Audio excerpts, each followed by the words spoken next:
MIT से मैं बेंगलोर के हिंदुस्तान एरोनॉटिक्स लिमिटेड HAL में बतौर ट्रेनी दाखिल हो गया। HAL से जब मैं एरोनॉटिकल इंजीनियरिंग ग्रेजुएट बनकर निकला तो जिंदगी ने दो मौके मेरे सामने खड़े कर दिए और दोनों मेरी परवाज के देरीना ख्वाब पूरे कर सकते थे। एक मौका था एयरफोर्स का, दूसरा मिनिस्ट्री ऑफ डिफेंस में directorate of technical development and production का।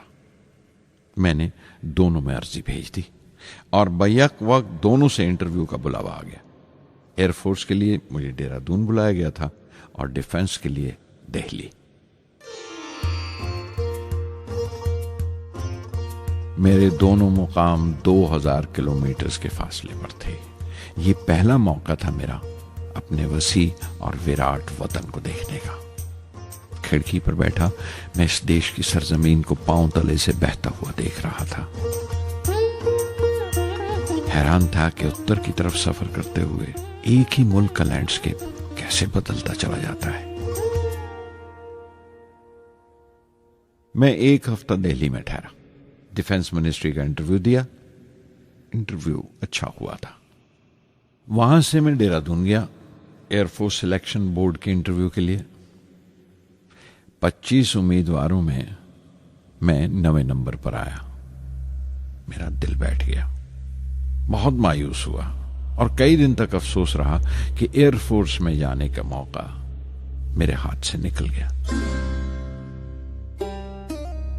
मैं ऋषिकेश चला गया, दिल पर यह बोझ लेकर कि आने वाले दिन बड़े सख्त होंगे।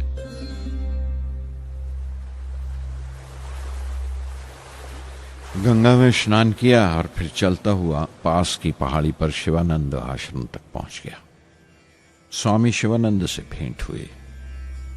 देखने में बिल्कुल गौतम बुद्ध लगते थे। सफेद दूधिया धोती और पांव में लकड़ी की खड़ाऊ।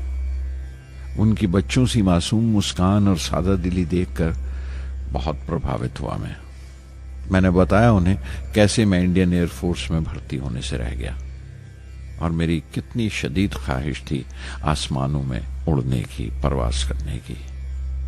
वो मुस्कुरा दिए और बोले, ख्वाहिश अगर दिलो जान से निकली हो, वो पवित्र हो और उसमें शिद्दत हो, तो उसमें कमाल की एक इलेक्ट्रोमैग्नेटिक एनर्जी होती है, एक बरकी मकनातीसी ताकत होती है। दिमाग जब सोता है तो वो एनर्जी रात की खामोशी में बाहर निकल जाती है और सुबह कायनात ब्रह्मांड से सितारों की गति रफ्तार को अपने साथ समेटकर दिमाग में लौट आती है।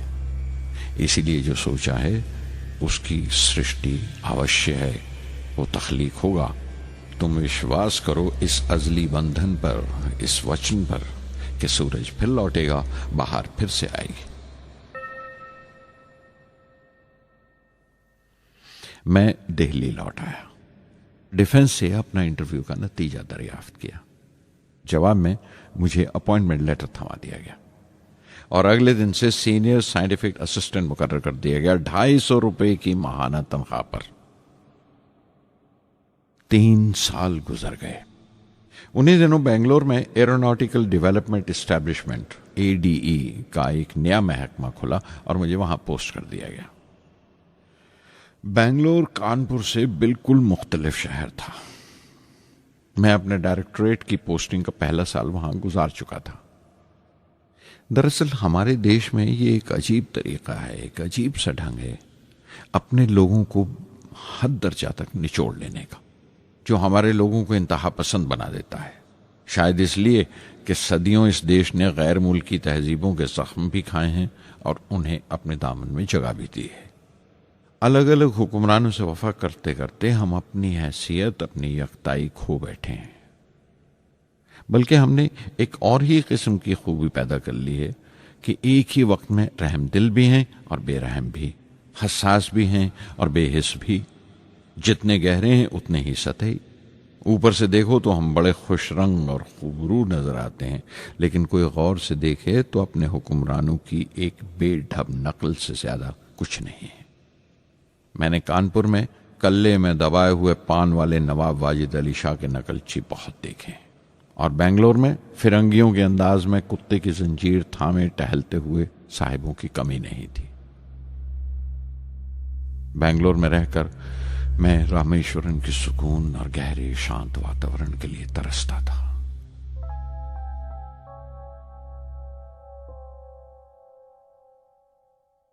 पहले साल तो एडी में कोई ज्यादा काम नहीं था। एक प्रोजेक्ट टीम बनाई थी कि 3 सालों में एक स्वदेशी हॉवरक्राफ्ट तैयार करें, और वो वक्त से पहले तैयार हो गया। नंदी उसका नाम रखा गया, शिव की सवारी के आधार पर।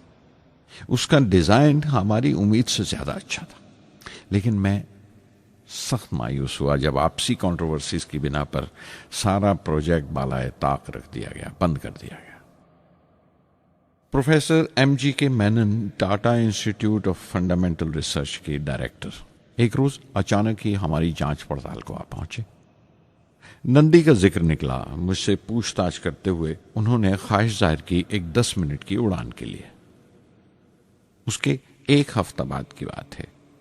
मुझे इनकोस्पार से बुलावा आ गया, the Indian committee for space research.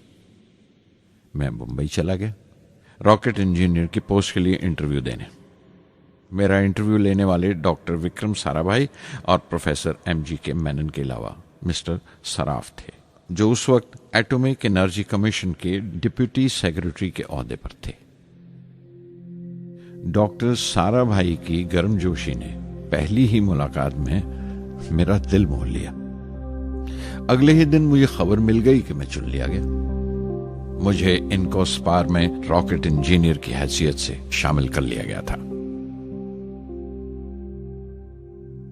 सन 1962 के देरीना हिस्से में कहीं इनकोस्पार ने थुम्बा में इक्वेटोरियल रॉकेट लॉन्चिंग स्टेशन बनाने का फैसला किया।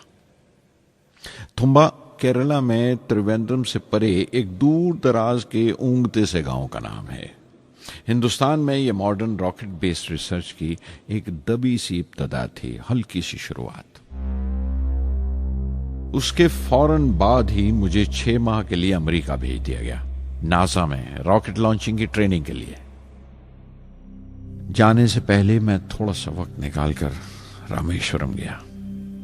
मेरे अब्बा मेरी इस कामयाबी के लिए बहुत खुश हुए और मुझे उसी मस्जिद में ले जाकर शुक्राने की नमाज अदा की।